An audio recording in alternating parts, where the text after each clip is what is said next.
Ntona nkosi yam ifemeli kaMayeni le yenzayo yintoni le iyenzayo nayo ibuzifanisa nefemeli kaMacele le kuthiwa intshantsharaha. Molweni, ndanamkela kumam Gobhozi TV. So ke siyabona kwinto ezawudlala kuThando Nesithembu season 9 episode 29 uMusa Mseleko ukunye I think ngoosister bakaMayeni aba babe bemxelela ke uba usister wabo kwakufanele uba ungunumber 1.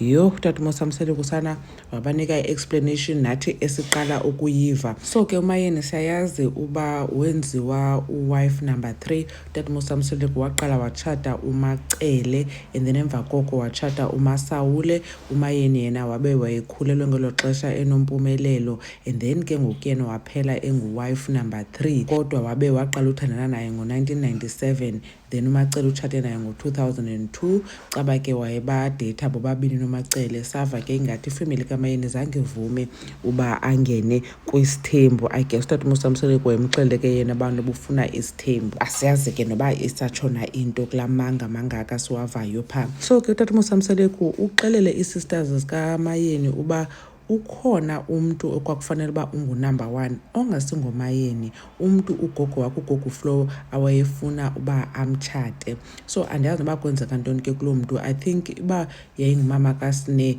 wayezawutsho kodwa I know uba I think phaa kuseason 2 tata uMusa Mseleko season 3 waveza uba ugogo Flo waxabana nefemeli kaSne. Andiyazi bade bathukana, andiyazi uba kwakutheni na. So I don't think bangafuni uba ibe ngumakasNe ozawuba nguwife number 1. So it's someone else.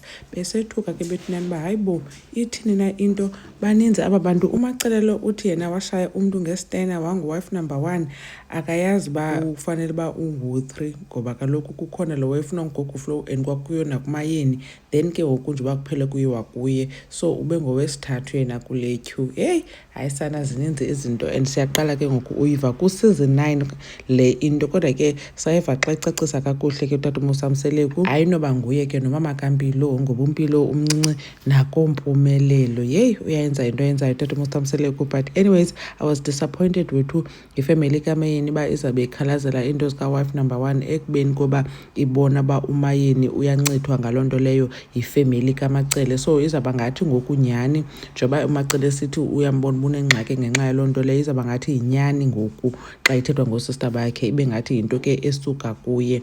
Anyways, khanikhe nditsho ke nakhe uba nicinga ntoni ngalo wife number 1 wayefunwa ngugogo Flo. Umam Gobhozi uyandibona kwividiyo elandelayo. Bye.